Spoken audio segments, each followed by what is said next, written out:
Uma ótima semana para você e seja bem-vindo ao Café com Torá. Vamos estudar mais um pouquinho?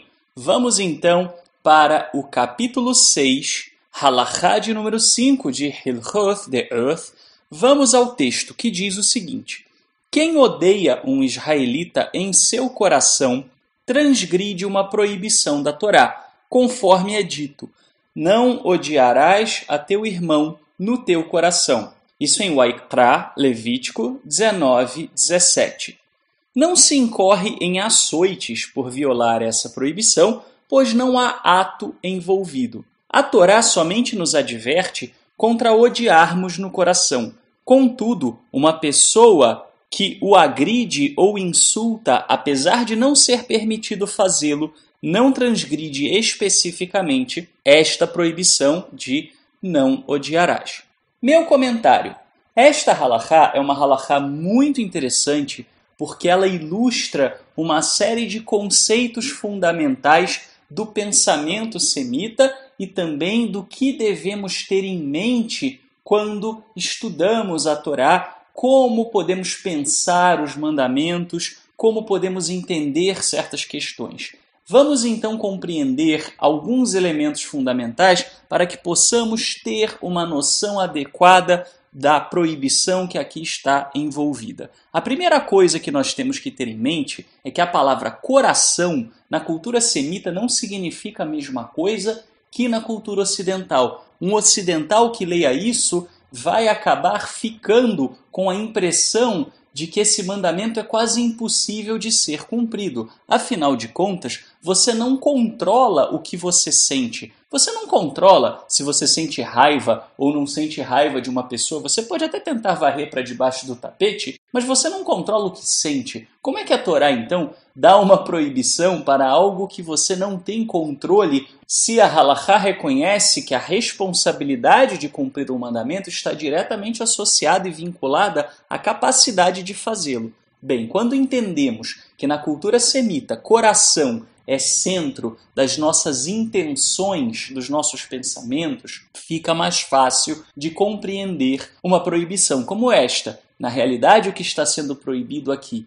é odiar ao irmão no coração, ou seja, nas suas intenções, nos seus planos. Você não irá ficar pensando, maquinando o mal, nem mesmo se nós não tivermos uma intenção real de colocar em execução. Uma vez uma pessoa me disse: eu fico toda noite pensando em 1001 maneiras de matar o meu ex-marido. Evidentemente, essa pessoa não tinha a intenção de colocar em prática o assassinato do ex-marido, mas transgride uma proibição da Torá de nutrir e alimentar um desejo, um plano de fazer o mal a alguém. Portanto, não é a questão de você sentir raiva, de você não gostar de uma pessoa. Esses sentimentos, eles estão além do nosso controle. Porém, o que nós fazemos com ele é a grande questão. O que podemos fazer então com ele? Podemos nos colocarmos diante do Criador dos céus e da terra e dizermos: Eterno, eu tenho raiva dessa pessoa por causa disso, disso e disso. Trata a minha raiva.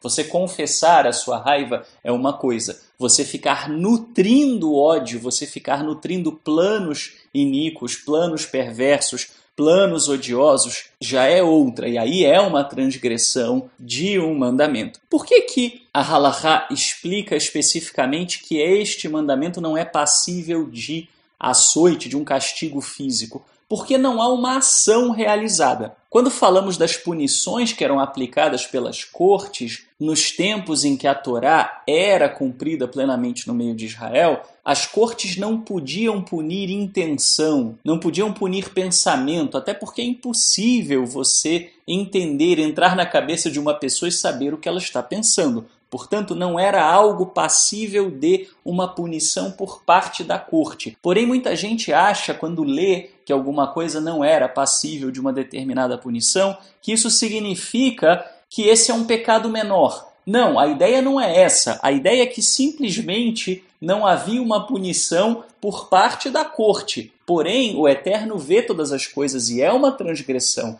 E evidentemente que o Eterno age de acordo e muitas vezes nos disciplina quando nós estamos andando em rebeldia aos seus caminhos.